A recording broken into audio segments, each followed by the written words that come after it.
bastante próximo um do outro, né? 6 meses de diferença. E você, naquela ocasião, era uma grande cirurgiã.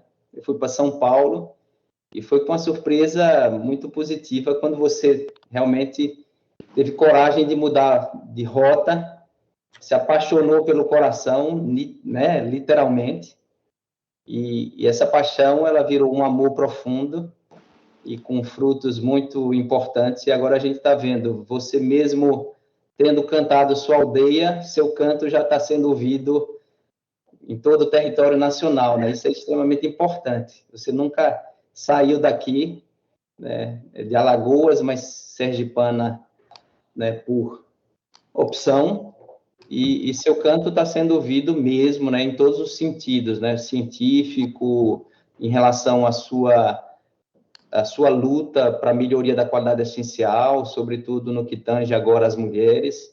Você sempre foi uma batalhadora, também lá no Equalizar. Então, você não só se dedica à ciência especificamente, né, à biologia, como eu às vezes costumo dizer, mas você se dedica também às causas de política pública que podem melhorar, às vezes até mais do que um grande avanço, né, porque isso democratiza. Então, é uma honra muito grande. Eu estava dizendo, e é verdade, próxima semana vocês venham preparados, porque vai ser dobradinha. Hoje é Sheila aqui com a gente, na próxima semana a gente vai ter Sheila, 19h30, falando em cadeia nacional, né, para todo o Brasil, num time de experts em hipertensão, e ela vai falar, acho que é a estratificação do paciente hipertenso diabético, não é isso? Hipertenso diabético. Você fala aqui para a gente também, né, no futuro próximo, você aí complementa essa aula. Então, é um prazer muito grande, né, ter você aqui.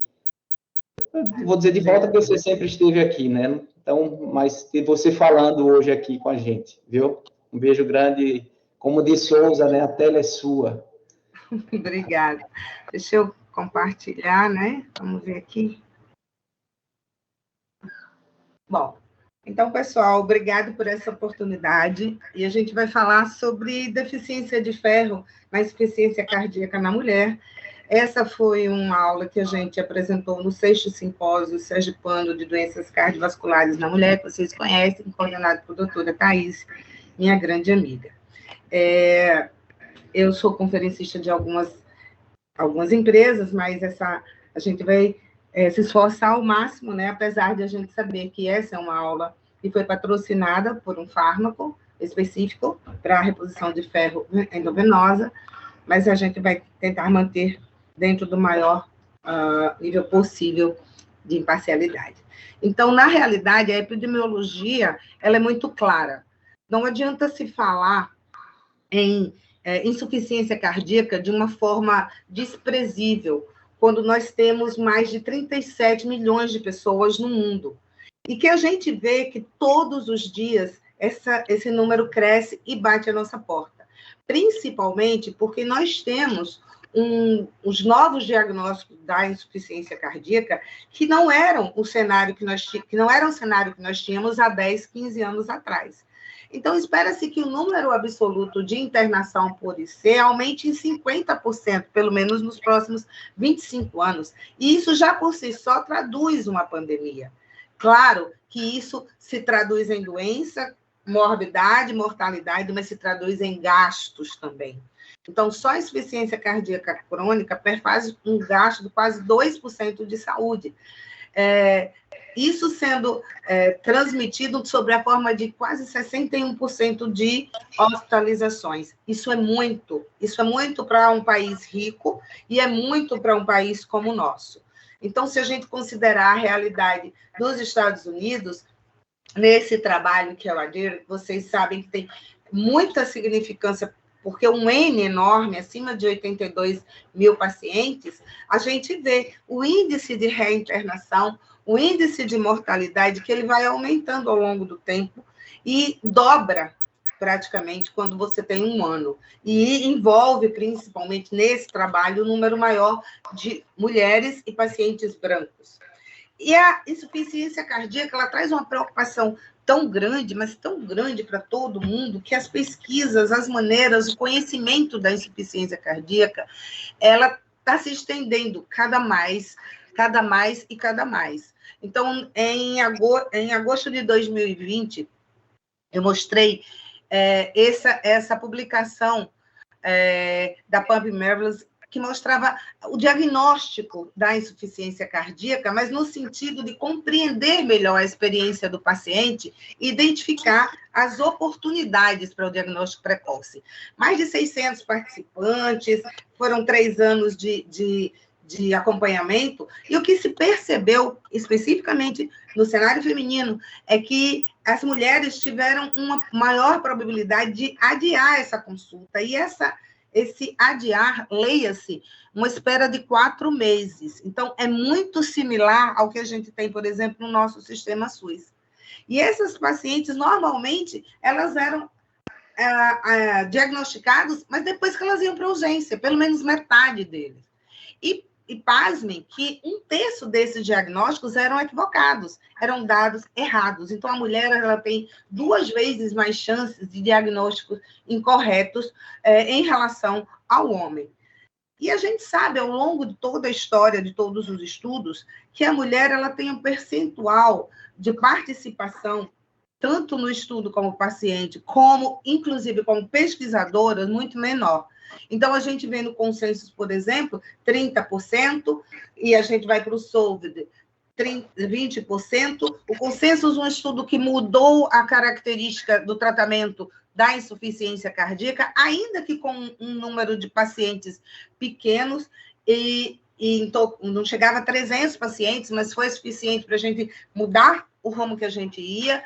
Gerou uma hipótese para fazer um trabalho maior, veio com o SOLVD, com 3.000 doentes, mas mesmo assim não teve uma maior participação das mulheres. Não foi diferente com o Rails, com a espironolactona, 30%. Manteve o padrão quando a questão foi, e se não puder usar o inibidor da ECA? O Charme veio para dizer também as suas respostas, mas manteve o padrão de apenas 30%. O CIB seguiu igual. E aí, quando a gente vai para os novos medicamentos, que têm mudado a cara do tratamento nos últimos 10 anos, a gente vai para o Paradigm e a gente permanece com a mesma falha, em torno de 21%. O Entarreg, 30%, e aí vem o Declare com 37%, o DAPA, HF, vem também com o mesmo percentual, e mesmo quando a gente segue nos novos fármacos, que a gente ainda está esperando resultados também mais robustos, né, vamos dizer assim, para a gente bater o martelo, como o que a gente tem com o Omecantiv no Galactic, a gente vê 21%.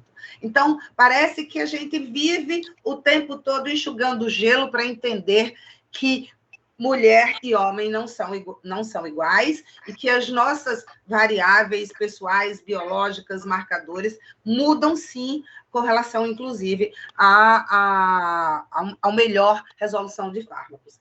A insuficiência cardíaca é mais comum no sexo feminino, isso desde Framingham a gente sabe, e observem que a mortalidade ela muda após 6 anos de forma muito contundente. A mulher morre muito mais de insuficiência cardíaca do que o homem. E a insuficiência cardíaca no Brasil traz uma prevalência em torno de 2% da população. E isso se nós considerarmos que essa apresentação aqui é de 2013 e que nós temos dados insuficientes, porque nós não estudamos a nossa população como deveria. Então, estima-se que 4 milhões de pacientes têm o IC, mas a gente sabe que, na realidade, pode ser muito mais, principalmente porque em 2013 nós não falávamos ainda com a fluidez que nós falamos hoje de insuficiência com fração preservada. Então, a realidade de ser no Brasil, o que nós tivemos mais próximos para um estudo com mais participação de mulheres foi o estudo BREEZE, a gente sabe disso, que foi capitaneado pelo Dr. Denilson Albuquerque, e ficou claro que mais de 26% dos pacientes são rehospitalizados, que morrem após 3 meses, né? E esse estudo foi um dos poucos onde nós tivemos 60% de mulheres. Então, o registro BREEZE, ele diz claramente como é a história da insuficiência cardíaca no cenário feminino. Ele é real nessa situação, ele não extrapolou. E nós sabemos que as comorbidades, elas estão presentes na insuficiência cardíaca. Conhecemos muito de hipertensão arterial, doença coronariana, fibrilação auricular, hoje já se falando na própria insuficiência cardíaca, disfunção específica do átrio esquerdo, os processos depressivos e a obesidade, que cresceu bastante quando a gente fala em preservada, né? Que antes a gente só associava à hipertensão. E nesse contexto de comorbidades, a gente tinha uma relação já definida sobre anemia e deficiência de ferro. É interessante que mais ou menos, tem uns 10 ou 12 anos, que eu lembro que foi perto da minha neta nascer, teve um congresso. E no congresso da SBC, o tema principal, se você via o slogan em todo lugar, era anemia, o quinto alimento das C. Mas acontece que anemia, nesse contexto, era chamado a deficiência da hemoglobina. Não se falava em deficiência de ferro de forma específica. E a gente sabe que, no contexto da insuficiência cardíaca, no contexto intrínseco da anemia, nós temos pacientes que têm hemoglobina normal em pelo menos 50% desses casos. Então, a avaliação do paciente para deficiência de ferro, ela começou a ser estudada de forma mais completa e ver que a anemia, deficiência de hemoglobina, não é o todo. Então, a análise da ferritina sérrica e da saturação de transferrina, ela começou a ser recomendada nos estudos em pacientes, principalmente com fadiga. E aí, anemia ou seja, essa deficiência. Nos pacientes com IC, especificamente, isso começou a mudar o paradigma dos guidelines. Então, na suspeita de IC crônica, e também na IC crônica para triagem periódica, ele é classe 1. E recomendado na IC aguda. E essa deficiência de ferro mostrou que ela está presente em 55% na IC crônica, mas em até 80% na IC aguda. Então, muitas vezes, esse paciente que está entrando num quadro de IC aguda, ele está entrando no quadro porque ele está deficiente de ferro. E aí, definir a deficiência de ferro, ela ficou caracterizada como uma ferritina menor que 100, ou entre 100 e 299, desde que a saturação de transferrina seja menor que 20. Então, veja bem, falar sobre o impacto da anemia na insuficiência cardíaca não é novidade. Esse trabalho é um trabalho antigo do professor Pereira Barreto, que já mostrava a probabilidade de sobrevida, a diferença e como as curvas se separavam de maneira precoce entre os pacientes sem anemia e com anemia. Então, o que nós precisávamos entender era o contexto mais complexo, que a deficiência, ela é comum e importante, mesmo que o paciente não tenha o déficit de hemoglobina, que era a definição de anemia. Então, vejam que nós temos um quadro onde há a redução da capacidade funcional, a piora da qualidade de vida, a piora do prognóstico, e isso faz com que a desordem do status de ferro, ele seja assim, é um marcador, é um preditor de prognóstico extremamente importante. Nós vemos que o diagnóstico e tratamento da insuficiência de ferro, quando a gente olha esse estudo aqui, nós tivemos um padrão que chegou a 61% de pacientes com insuficiência crônica, insuficiência cardíaca crônica. E observe que esses pacientes sem anemia, eles estavam num percentual de quase 27%. Isso é muito importante, e isso se predispõe, independente da classe funcional ou da fração de ejeção. Quando a gente fala de deficiência de ferro, e aqui eu não vou falar para vocês nada de fisiopatologia específica, porque não sou capacitada para isso, e na época da escola aqueles quadrinhos me matavam, mas eu vou deixar de uma maneira mais simples. Então, nós temos dois tipos específicos. Quando você tem uma deficiência absoluta e quando você tem uma deficiência funcional. O que é a absoluta? É quando o metabolismo do ferro, ele não tem uma doença, ele está intacto, Mas você tem essa deficiência porque perdeu na absorção ou perdeu mesmo, você sangrou por algum ou trauma ou por alguma doença, mas você sangrou. E a deficiência funcional, esse estoque de ferro, ele está normal, mas ele está preso no retículo endoplasmático, e aí ele fica indisponível para o metabolismo celular e para a fisiologia. Então, o que é que nós temos? Na realidade, algumas causas estão ligadas às duas deficiências. Então, a desnutrição, a má absorção, as perdas sanguíneas, elas estão relacionadas à deficiência de ferro absoluta. A disponibilidade do ferro está reduzida, mas é porque o armazenamento do ferro está deficiente. Mas os processos inflamatórios, envolvendo principalmente citocinas, interleucina C, 6, interleucina 1, TNF-alfa, isso fala de uma deficiência funcional. Então, a mobilidade desse ferro é que está reduzida. Claro que você tem as coisas agudas, né? Um sangramento, tem o paciente que está anticoagulado e faz um distúrbio gastrointestinal maior, tudo isso vai fazer uma deficiência absoluta. E as inflamatórias, as deficiências funcionais. E como é essa prevalência quando a gente fala em termos de IC aguda? Aqui volta ao mesmo probleminha de sempre, que a gente sabe das faixas, mas em torno de 40% de mulheres. Mas vejam que nós temos aqui deficiência de ferro total, separando por deficiência absoluta e funcional, níveis de hemoglobina, e essa prevalência, ela não é, em nenhum dos contextos, desprezível. Observem bem, tanto a absoluta como a funcional. E isso a gente está falando de ser aguda, o cara que chega no pronto-socorro. O diagnóstico de anemia, então, ele deixou de ser peça um hemograma e veja a contagem de células, e passou a ser mais complexo para a gente tentar ter uma visão melhor.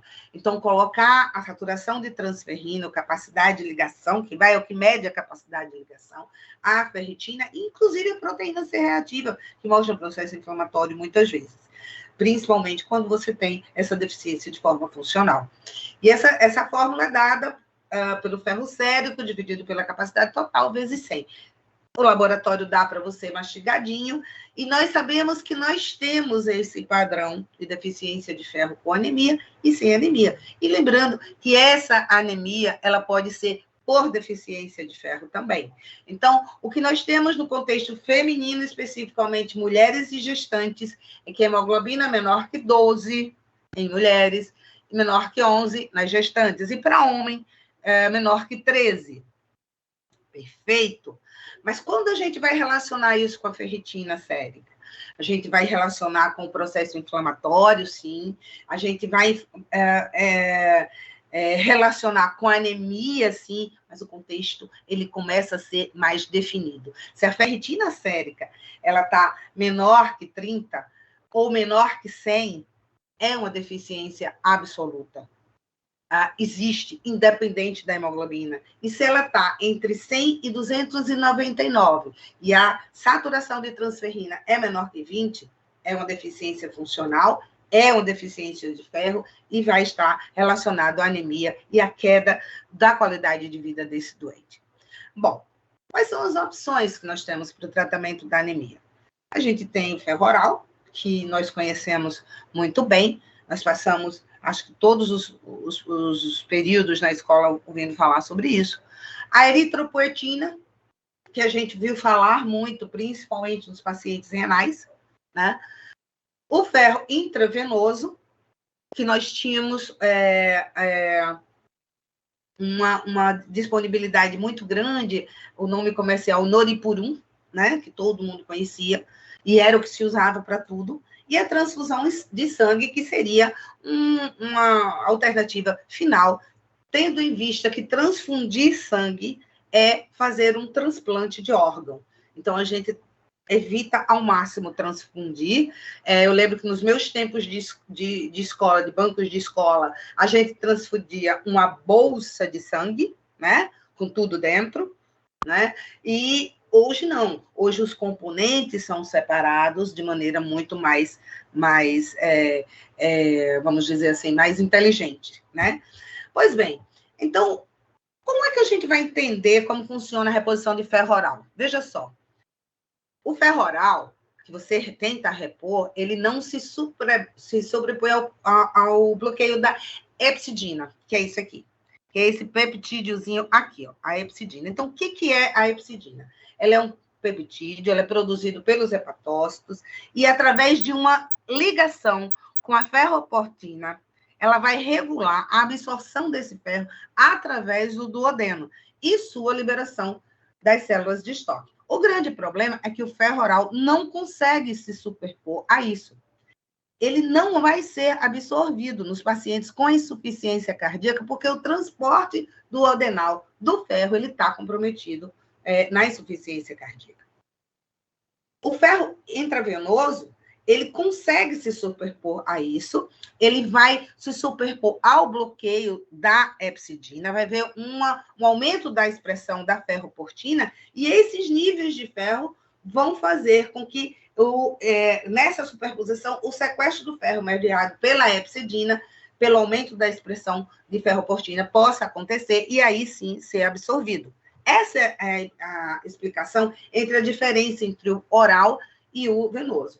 Um dos primeiros estudos, um estudo brasileiro, é o IRON-HF, esse é um estudo de 2013, e é muito interessante porque ele é um dos poucos estudos que fala não só em qualidade de vida, melhora de sintomas, mas ele analisou através do teste cardiopulmonar. E o que foi visto de maneira clara é a diferença do acréscimo do delta de VO2 no ferro endovenoso e até uma perda em relação ao ferro oral. Então, vejam que nós temos um padrão, não é só da melhora da saturação de transferrina, mas também da qualidade desse paciente, que é uma coisa extremamente importante. Foi um incremento de VO2 no grupo do ferro endovenoso, que não apareceu no oral. E isso, claro, a gente sabe que a capacidade funcional melhora num exame que é o exame de ouro para avaliação, né, da qualidade funcional do paciente. Então, quando a gente vai falar sobre publicações de IC, a gente conhece todas essas medicações, todos esses estudos, inclusive os mais novos, como o Victoria, que é do Vericiguar, que que o Pedro fala muito bem sobre isso, e que acho que a gente vai estar em breve trazendo o Pedro para cá para falar sobre isso. Mas quando a gente vai selecionar um estudo para falar de IC e deficiência de ferro, o AFIRME é um dos estudos que foi mais significativo. Vejam que aqui nós estamos com uma listagem grande de estudos. Todos que estão com essa corzinha assim, meio vinho, eles utilizaram a carboximaltose férrica, um roxinho foi o ferro polissacarídeo oral, o sacarato férrico é o que nós conhecemos, né, como noripurum, né, esse aqui em verdinho, endovenoso, esses dois, né, e aqui oral. Vamos entender o estudo AFIRME, que tem um padrão que já terminou, ele foi publicado em 2020, e a gente vai ter uma visão melhor. A imagem, ela mostra, né, de maneira clara, né, o endpoint primário desse estudo era o total de hospitalizações, né, por insuficiência cardíaca e morte cardiovascular ao longo de 52 semanas. Nós tivemos uma melhora do placebo, ainda que o P mostrasse uma tendência e nós tivéssemos um padrão em torno de 0,79 de resultado. Mas isso que dá um padrão para nós satisfatório até. Mas quando a gente vai para o endpoint secundário, que fala de morte cardiovascular específica, não teve um intervalo que a gente queria e bateu na trave. Só que quando a gente vai, aí sim, para o total de hospitalizações, aí a gente teve um padrão com significância estatística, e isso levou à conclusão de que pacientes... interessante, uma coisa que esse quadro, esses pacientes, eles estavam com IC aguda, viu? Com a IC aguda e falência. Depois eu vou explicar porque que eu coloquei esse pormenor, de deficiência de ferro, eles realmente reduziram esses riscos de novo internamento, né? E esse tratamento não teve nenhum padrão significativo de intolerância ou de efeitos colaterais. Foi um trabalho que seguiu o percentual em torno de 44% de mulheres, de novo, né? E aqui vocês veem o padrão de gráfico, vocês veem essa exposição específica que eu mostrei para os senhores, em torno de 0,79 do Odridge e um P de 0,05. Aí, né? Aí, é como a dose do Paragon. E aqui o total de hospitalizações por IC do componente no desfecho primário. Bom, aqui a primeira hospitalização, que não foi muito diferente, foi muito similar, e efeitos adversos, que claro que a gente teve um pouquinho mais, foi a diarreia, que é. Mas, afinal, o que dizem os guidelines? Isso foi tão impactante que realmente mudou o padrão dos guidelines. E aí, no ESC de 2021, já foi colocado dentro de um padrão. Eu vou voltar aqui só para vocês verem. A gente já conhece aqui os 4 cavaleiros do Apocalipse, para derrubar mesmo a ICC, a gente sabe disso, a IC. E aí nós temos os tratamentos que podem ser acoplados, e aí nós vemos aqui, deficiência de ferro. E quando a gente vê deficiência de ferro, está escrito aí, baseado no estudo afirma o uso da carboximaltose. E aí, sim, fica muito claro que usar uma medicação venosa que não esteja recomendada não seria a melhor opção. Vejam que a gente considera com os níveis de evidência, inclusive nessa paciente precocemente, na alta precoce, na saída imediata desses pacientes. Isso a gente está vendo aqui o up-to-date que nós tivemos de 2016, né? Para 2021, já mostrando que a gente precisa entender que a deficiência de ferro para a insuficiência cardíaca, acho que essa é a mensagem mais importante, ela deve ser reposta sim, com ferro endovenoso e que possa realmente ter qualidade na sua absorção. E isso impactou para todo mundo e não seria diferente com a nossa diretriz, né? Mostrando que tinha que se fazer a reposição venosa. Essa daqui foi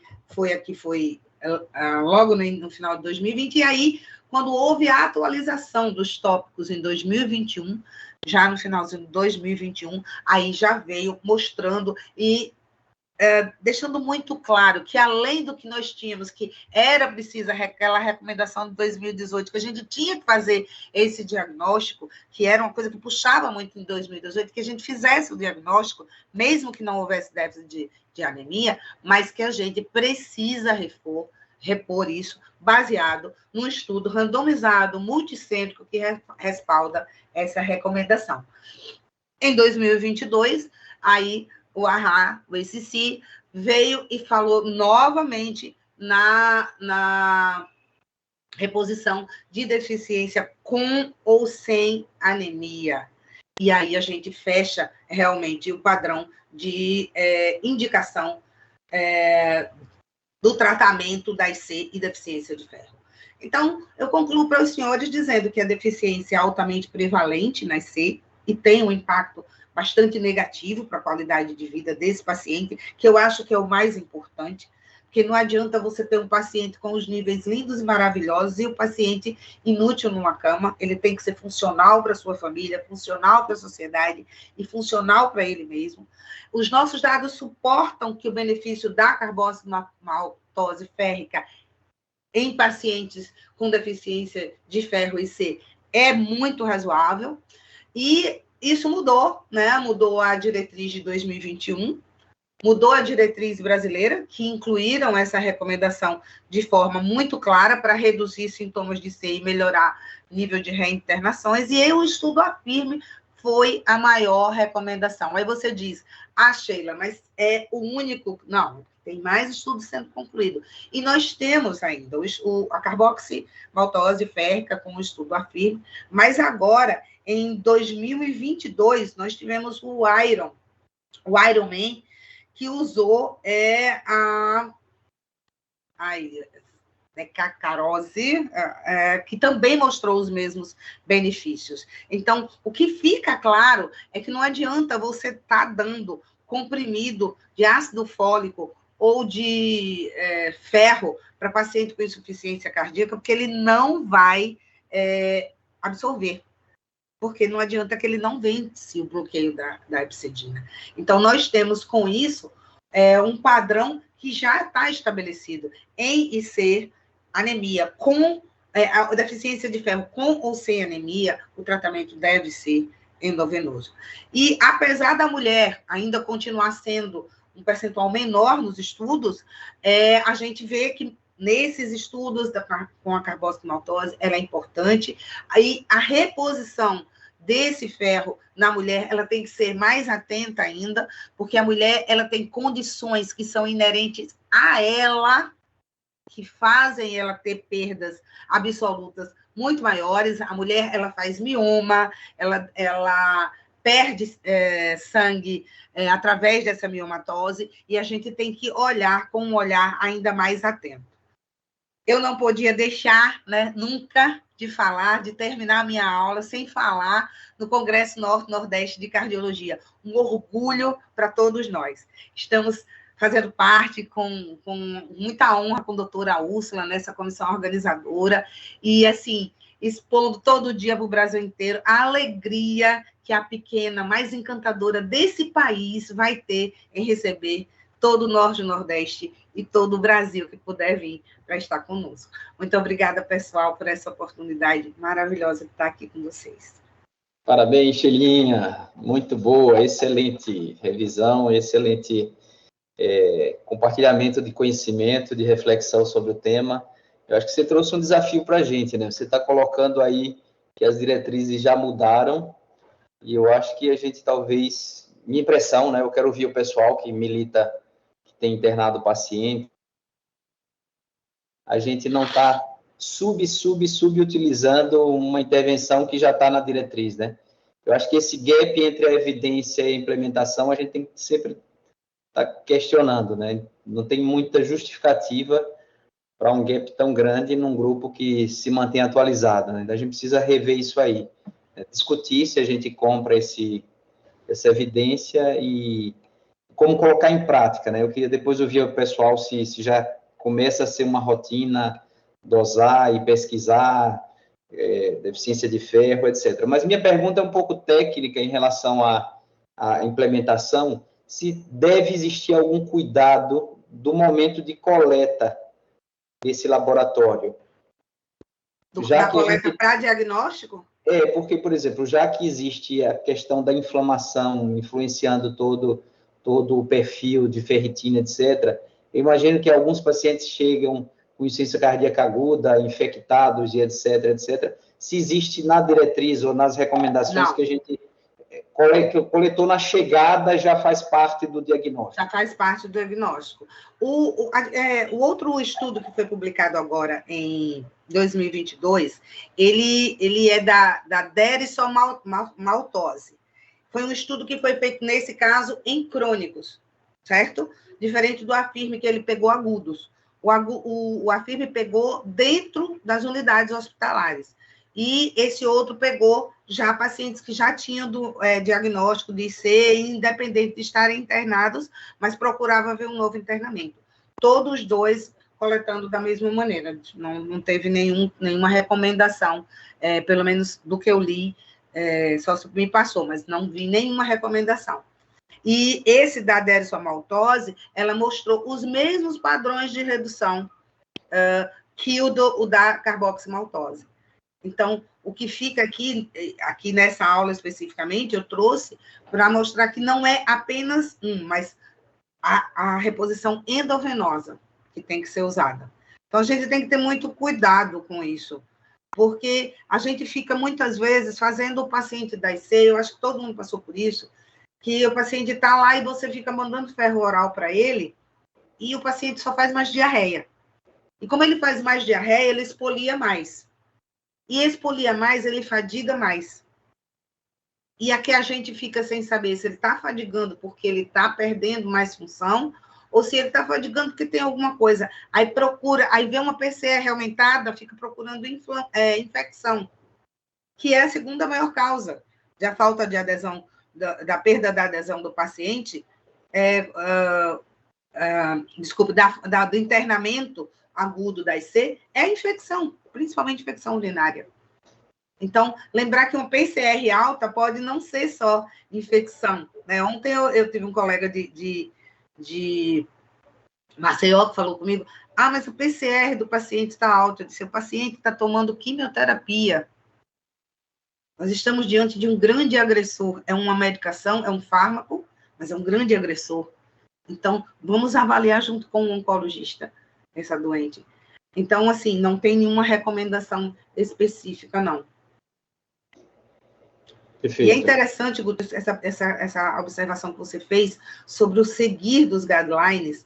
Eu dei uma aula semana passada e eu mostrando os percentuais do que não é seguido, né, em termos de tratamento de insuficiência cardíaca, para a gente ver, assim, mesmo uma medicação como a dapaglifosina, que é uma medicação que não tem titulação, que não faz efeito colateral, que não faz queda de pressão, que possa ser uma desculpa para você tentar não titular, porque eu coloco assim, uma desculpa para você não tentar titular.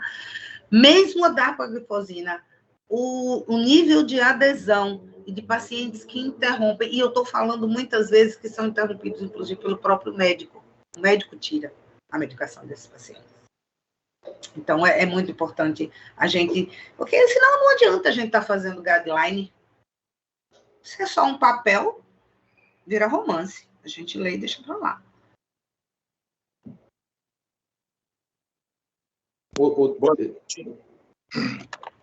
Sheilinha, parabenizar você pela aula. Oi, aliás, Lu, um beijo. Parabenizar você por qualquer aula que você dá, já é uma redundância, porque todas as suas aulas são maravilhosas.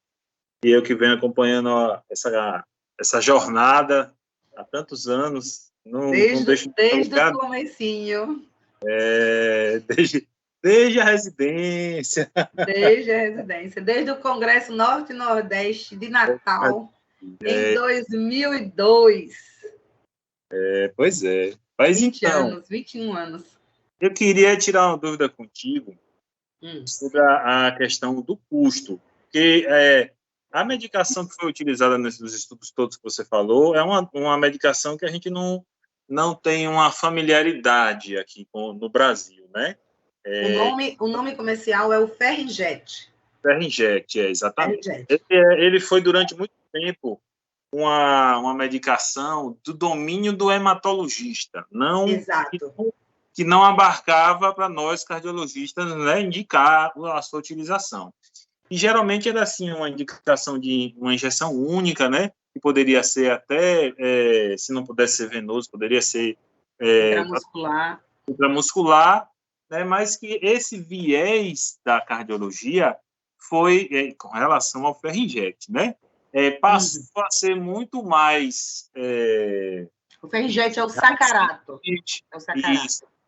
Mais recentemente, eu queria que se você encontrou na literatura alguma relação do custo da medicação com o tratamento, relação a custo-benefício. Obviamente que para o paciente conhecer é muito mais custoso que ele continue descompensado, que ele continue hospitalizando com frequência e que ele morra, né?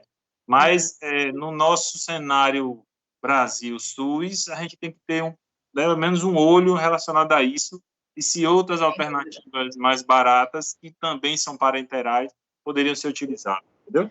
Então, quando você vai olhar a utilização de parenterais, especificamente, não sei se você viu o quadro, quando você tem do sacarato, que é o último, é o outro que teria até esse trabalho do ano passado, que é o da derisomaltose, só tinha o do sacarato.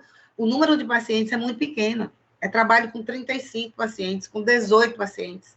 Para você falar do impacto de custo nesses pacientes é difícil, né? É difícil. A realidade é que a medicação realmente ela tem um custo alto, mas os resultados devem até os 52 semanas, mas que você já vê uma mudança em 3 meses, né? Então, quando você olha isso, eu não sei como lhe dar dados comparativos, head to head, porque não tem como comparar, né? Não tem como comparar em termos de custo. Não foi feito esse estudo ainda, comparando o custo um com o outro. O que a gente tem falado é que isso precisa estar disponível para o SUS. E o primeiro ponto para a gente colocar essa disponibilidade foi a gente atormentar o hemose, que é a primeira coisa, para que o paciente, que se ele comprou a ampola, o hemose vai ter que aplicar. Seria assim. Porque a partir do momento, e é isso que a gente quer trabalhar com os hematologistas, a partir do momento que você tem o fármaco sendo utilizado, é o momento que você pode fazer, né, ou uma consulta pública, ou uma avaliação interna no Estado, para que seja disponível. Porque, na realidade, eles estão sendo subdiagnosticados. E outra coisa... uma coisa muito interessante é que a eritropoetina ela é contraindicada para ser usada na IC. A nossa diretriz com atualização ela deixou clara que a eritropoetina não é para se utilizar em pacientes com insuficiência cardíaca. Não foi favorável. É 3C. Então, a gente fica com as opções endovenosas mesmo para esses pacientes, porque eles não vão absorver o oral. Sheila, isso é a prática. Respondendo você em relação ao cenário do paciente hospitalizado, que você perguntou, eu como hospitalista do São Lucas, posso dizer que a gente pratica muito pouco, tá? Isso aí, tanto a pesquisa da anemia, ativamente, eu estou querendo dizer assim, vamos pesquisar anemia no paciente com IC, é uma pesquisa ativa frustra, entendeu? E isso acho que também é um pouco de trabalho de convencimento dos colegas que trabalham, tanto na recepção lá no pronto-socorro, quanto nós que cuidamos dele lá na enfermaria, para a gente olhar isso com mais carinho, né? E a aula de Sheila foi muito proveitosa nesse sentido, tá? Então aproveitando, Luiz, essa sua... Da UCV, mas aí embaixo a gente pesquisa pouco isso aí. Então, eu acho que aproveitando essa sua pergunta, talvez fosse bom checar o NNT, de quantas internações você reduz. É só pegar a diferença de internação de um grupo para outro, né, dos absolutos. E eu acho que essa parceria aí com a Hemato é fundamental. Como a gente tem uma clínica de quimioterapia, né, eu acho que entra um pouco como aquele perfil do imunobiológico. Você vai para uma clínica... É uma clínica de onco e hemato. Então, se a gente acreditar que naqueles pacientes, sei lá, se a gente começa com o critério de quem interna 2 vezes por ano, a gente começa com um grupo desses, né? Se a gente acreditar no dado, e o dado já está nas 3 diretrizes que a gente segue, na europeia, na brasileira, na americana, vai ser difícil a gente ter voz para refutar isso aí, né? Então, eu acho que poderia pensar isso, selecionar o grupo de mais risco, né, de CC que reinternou, e fazer essa implementação via hematologia, fazer a prescrição e ver. Eu acho que, infelizmente, é isso, né? Os trabalhos de custo e efetividade são muito complicados se não forem feitos localmente, porque o preço da droga é local, ele não é o preço americano nem europeu, então tem que ser feito localmente, a gente não vai ter. Né? Mas se realmente houver uma redução importante de risco de hospitalização, o convênio pode, eventualmente, se for sabido, se interessar também, né? E é interessante, Guto, que eu despertei para esse assunto, foi muito casual, muito casual. Eu fui para uma reunião da hematologia. Na realidade, eu fui para uma reunião da hematologia porque eu ia para divulgar o simpósio de cardio-oncologia. E aí eu fui. E a reunião foi interessantíssima. E o assunto me despertou, né? cutucou, né? A pobre da neguinha tá quieta no canto, aí mandam para um canto para mexer. Aí o assunto me despertou e eu fui realmente ver. E eu já tinha o hábito de fazer, eu faço muito dosagem de ferritina nos meus pacientes. Isso eu já faço já há cerca de 6 anos, eu faço como rotina, no meu consultório. Mas eu não fazia saturação de transferrina. Então, quando você tinha uma ferritina muito baixa, lógico, eu já assustava e chamava o hemato, porque onde eu fico meu consultório, eu tenho um núcleo de oncologia associado, né, no núcleo nós. E aí, automaticamente, eu chamava muito a Bruninha. Mas tem aquele gap que fica até 299, né, que você, teoricamente, consideraria que não está tão ruim. Mas acontece que eu nunca dosava a saturação. E agora eu estou fazendo isso de uma maneira muito mais sistemática mesmo, para diagnóstico. Isso deve ser mais crítico no SUS, até pela questão de desnutrição associada, né? Então... É bastante crítico. É bastante crítico, principalmente porque a deficiência de ferro, ela é muito associada às dietas com uma base de carboidratos muito grande. E a nossa região, ela trabalha desde a infância com carboidrato, né? É a papinha, é o gogó, é o mingau do menino, é a bochechinha que tem que brilhar da criança. Então, eu me lembro na época que a gente estava no estágio, Ricardo já falava nisso, Ricardo Gurgel. Já falava nessa coisa da desnutrição de ferro das crianças por conta que a gente entope eles de maisena. Por aí. Beleza. E aí? Quem mais quer comentar?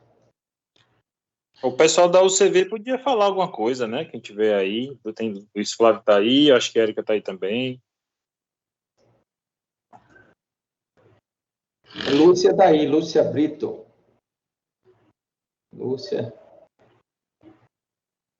Acho que as diretrizes vêm para que a gente possa implementar protocolos, né?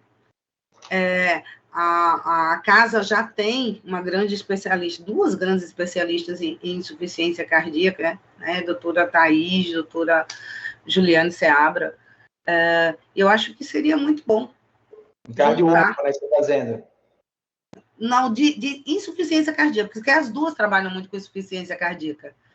Mesmo, nem estou falando só com cardio-oncologia, mas com insuficiência cardíaca, né? Porque a Ju tem uma experiência muito grande de insuficiência cardíaca. Então, e agora tem Carlos Aurélio também, ainda tem mais 3, né? Pois é, porque tem os novos, né? E tem o Carlos, o Carlinhos. Então, é um momento de um time grande aí. Pois é, tem os meninos novos que chegaram, que eu não conheço ainda, tem muita gente nova que eu estou ainda conhecendo, e aí fazer, né? Tentar implementar, tentar fazer um registro sobre isso. Eu acho que a gente tem condição de fazer um registro nosso, como fizemos tantos nossos. No VICT, nós não fizemos tantos braços para tantos meninos, né? Bota uma perninha aí para IC, que eu acho que está mais do que na hora. Ô, Sheilinha, boa noite. Boa noite. Do Joia. Oi, Consegui dar uma fugidinha, que hoje o HU acabou um pouquinho mais cedo, né? E eu trouxe um estudo só para mostrar. Eu vi o meu 2. Peguei essa parte. E aí eu fiquei pensando, né, que mesmo com a hemoglobina normal, mas quem carrega o oxigênio até chegar ao músculo, né? O ferro, né? Exatamente, é o ferro. E aí é por isso que essa mudança na capacidade funcional, né? Exatamente. E quem sabe nesse registro a gente podia estar fazendo cardiopulmonar antes e depois para ter um parâmetro objetivo da melhora. Olha, aí a coisa já chegou onde eu queria. Isso. Não posso perder a chance, né, Sheilinha? Mas tem que ser, é aquela história. Eu acho que a gente tem N para fazer tudo, né? A gente sempre fez. Então, seria uma boa mesmo, porque a gente teria um parâmetro objetivo, né? E uma das coisas que mostrou realmente foi a melhora da condição funcional do paciente e redução de hospitalização. Se esse paciente tem um ganho do seu VO2, ele vai ter melhor condição aeróbica, ele vai ter menor, realmente, chance de rehospitalização. Eu acho bem interessante. Aí, se for realmente fazer o registro, quem sabe a gente consegue com cardiopulmonar antes e 3 meses após, né? Que você falou que o resultado é mais ou menos em 3 meses, não é isso? 3 meses, exatamente. E as outras variáveis, elas bateram na trave, né? Mas quando a gente fala de qualidade de vida por melhora de VO2 e redução de hospitalização, aí elas foram significativas. Foi aí, deu para entender a parte. Pode ter a hemoglobina normal, mas o ferro está baixo, né? Se a gente pensar lá no caminho do transporte do oxigênio até se chegar a utilizar pela célula muscular periférica, precisa do carreador, né? E o ferro estando baixo, esse oxigênio vai estar menos disponível. Exatamente. Tranquilo. Só para lembrar do cardiopulmonar, quando eu vi o Bruno lembrem dele para melhorar a avaliação, deixá-la mais objetiva. Além de ser um exame, né, que em insuficiência cardíaca não dá para ficar sem, né? De jeito nenhum. Sheila. José Augusto. Oi. Opa, parabéns, Sheila, pela aula. Né? Obrigado, Lu. Eu ouvi Lu. vocês falando aí, só que eu estava conectado no computador. Eu tenho que entrar pelo celular para poder falar. Por isso que eu demorei para responder aí, mas eu estava acompanhando aí. Ótima discussão. Eu concordo com o Zé Augusto, eu acho que se está em guideline, não tem jeito, né? A gente tem que começar a implementar, né? Eu acho que é um fazendo, o outro fazendo. Eu acho que é aquele negócio, falta alguém começar a fazer. Por exemplo, na UCV, vocês me perguntaram aí, eu realmente nunca vi reposição de ferro lá na unidade. Então, eu acho que é começar a fazer mesmo. Vou começar com o Roberto aí, instituir protocolo. Eu sei que a dapaglifosina pegou rápido, né? Foi uma coisa que pegou rápido. Então, a gente ouviu falar, 2 meses depois já estava todo mundo usando, né? O paciente já chega usando. E realmente a reposição de ferro, eu acho que ainda está meio atrasado esse gap aí. Eu me lembro que eu fui no congresso da Rede Dó no passado com o Souza e já se falava, né, sobre essas medicações. E realmente eu acho que está tendo um atraso aí. Acho interessante, dar o pontapé, fazer, né? Não tem jeito, tem que fazer. Não adianta, né, ficar... tem que divulgar, é importante, mas alguém tem que começar a fazer. Eu acho que isso é interessante mesmo. Eu concordo com vocês aí. Parabéns aí pela aula mais uma vez. Obrigada, Lu. Beleza. E aí, Sheila, recado dado, hein? Acho que deu para sensibilizar, eu acho que deu para a gente, para despertar que a gente vai precisar estudar um pouco mais, mas eu acho que implementar mesmo, a gente já tem um respaldo das 3 diretrizes, então, ver qual é essa estratégia. Eu acho que essa de começar pela UCV, começar a pensar no PS das ICs agudas, aqueles pacientes que sempre chegam, né? Termina conhecendo... Eu acho que se a gente conseguisse fazer, pelo menos fazer, acho que os trabalhos, eles não se direcionaram nesse ponto. Quem nasceu primeiro foi o ovo ou a galinha? Será que essas ICs, elas não estão chegando exatamente por isso? Né? Não é um fator, sim, né? Eu acho que dá para a gente fazer. Parece um racional tão lógico, mas o problema é que você tem que provar o racional que você acha lógico, né? Quem é adepta de Luiz vai ser adepta de Luiz a vida inteira, então... Só para fixar, só ICFER e... Não é isso? Não, 80% dos pacientes não tem anemia. Isso dá um percentual muito grande na ICFEP também. Não, mas eu sei, mas os trabalhos iniciais são ICFER. São ICFER. Então, por hora, para a diretriz é ICFER, por né? hora, ICFER. O corte é 50% mesmo? O que é 40%? O que é que eles têm corte da fração de injeção? Não. Só para a gente... Eles fizeram todos abaixo de 40. Abaixo de 45. Abaixo 45, tá. Para fixar... Eu te dou essa, peraí, que eu te dou... Para pensar no protocolo. São pacientes abaixo de 40 ou 45 e ICFER. ICFER. ICFER, e deixa eu ver, só ver um detalhe aqui. Mas é isso mesmo. Todos com padrão de ICFER bem definido. Bem definido mesmo. Tá. Então, só checar. As drogas da ICFEP não necessariamente funcionam na ICFEP, vai ter que ser provado que na ICFEP, né? Vai ter que ser provado. Ainda não tem, né? Até porque são trabalhos que começaram o Afirme, se não me engano... 45% está aqui, está 45%. E o Afirme foi de 2016, né? A gente ainda não tinha esses diagnósticos de Cefep, os critérios diagnósticos tão definidos, né? Em 2016, ainda estava vem lá da cá, disfunção diastólica. Tá bom, beleza. Então, essa reposição, Sheilinha, seria por quanto tempo endovenosa? Você viu alguma coisa, tempo de tratamento, como é essa reposição? Eles fizeram a reposição de uma medicação, de uma injeção, né? Eles fizeram inicialmente, aí faziam uma medicação e repetiam, se não me engano, era a cada 3 semanas, se não me engano. Eu não estou com esse dado até a ferritina atingir o alvo necessário. Isso, até atingir o alvo necessário.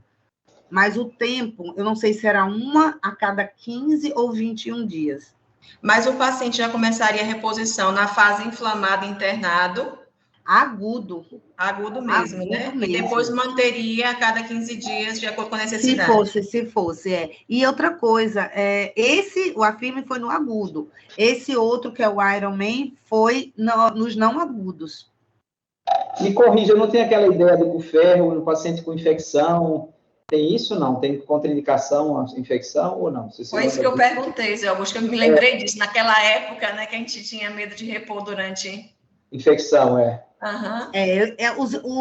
Os critérios de exclusão, eu não estou conseguindo localizar aqui. Eu acho que eu vou colocar você é convidada, eu vou colocar esse artigo, talvez, que é o principal, é o Afirme, né? É o Afirme. Tem o Afirme e tem o Ironman. O Afirme 2020. Se você tiver fácil, me mande os dois, a gente seleciona para o clube do artigo. Acho que vale a pena a gente discutir esse artigo com bem detalhe, para até fazer a implementação e tudo. Isso. E vale a pena. Eu acho que o principal ponto nesse momento é começar a diagnosticar. Eu acho que esse é um ponto extremamente importante. Sim. Que a gente ficou muito tempo assim ao léu. E daí sim, ou com carboximaltose, ou com esse eu não consigo aprender esse nome. Nossa. Ai, gente, derizomaltose, mas que seja feito, que se entenda que é preciso fazer. A gente está perdendo derizomaltose, a gente está perdendo um espaço grande nesses casos de pacientes que eles não estão melhorando. Esse é o Ironman, que foi 2022, não é isso? O Ironman é 2022, esse aqui. Então, aqui é 2022. Esse, né? Discutir esse. Se puder me mandar. Eu acho que dá para... Mando, sim. Inclusive, eu acho que dá para comparar os dois, inclusive. Você vê que manda os dois, as variáveis... Eu acho que vale a pena. As variáveis são bem... os resultados são muito similares, assim, muito similares. A maioria, os intervalos de confiança ficam tocam acima de 1, 1.01, 1.02, né? Fica sempre naquela tendência 0,005, 0,06, mas muito similares. Então, eu vou mandar para você. Tá ótimo. Joia. Parabéns aí pela aula. Boa noite. Boa noite. Susan, eu vou me intrometer um pouquinho Susan. aqui na... E eu estava falando agora que não é para a gente estar usando eritropoetina foi contraindicado para insuficiência cardíaca. Eu sinto muita falta dessas discussões, pena que a Nefro ainda não conseguiu chegar nesse nível, então parabéns aí mais uma vez a Cardio, a Sheila, e a minha intromissão aí sempre com vocês. A gente da nefro tem essa rotina maior de dosar a ferritina e saturação de transferrina por conta da anemia da doença crônica, né? E, inclusive, porque o caso só libera EPO se tiver com estoque de ferro funcional ok. Então, a gente tem esse hábito maior. Os estudos na nefro, eles excluem os pacientes infectados, que estão infectados, né? Com infecção ativa. Eu estou tentando achar critério de... Mas eu tenho a impressão que foi a mesma coisa. Foi excluído infecção...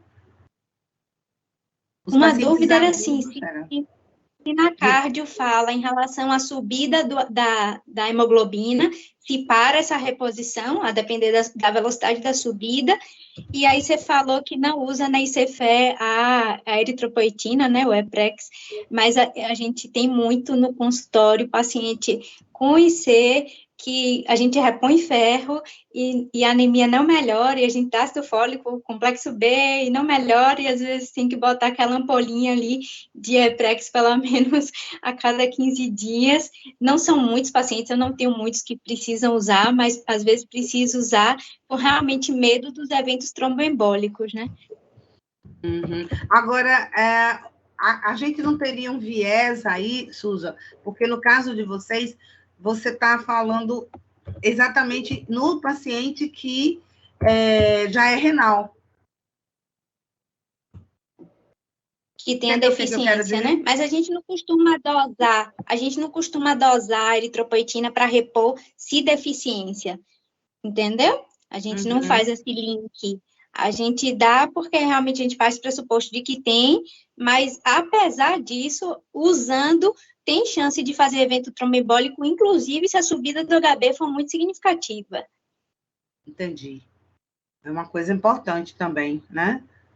Deixa eu ver se aí, para o ferro, eles fazem esse link também na cardiopatia, já que na IC não tem uma deficiência de eritropoetina, né? Só questão do ferro em si.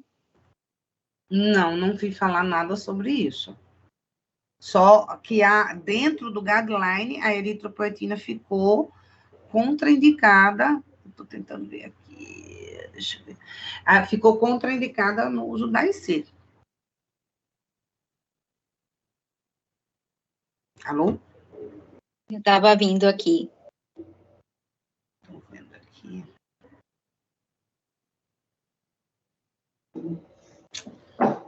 Não é isso. Critério de exclusão. Eu estou querendo ver essa história da infecção, que eu acho que é importante. Na área do comércio eu tenho.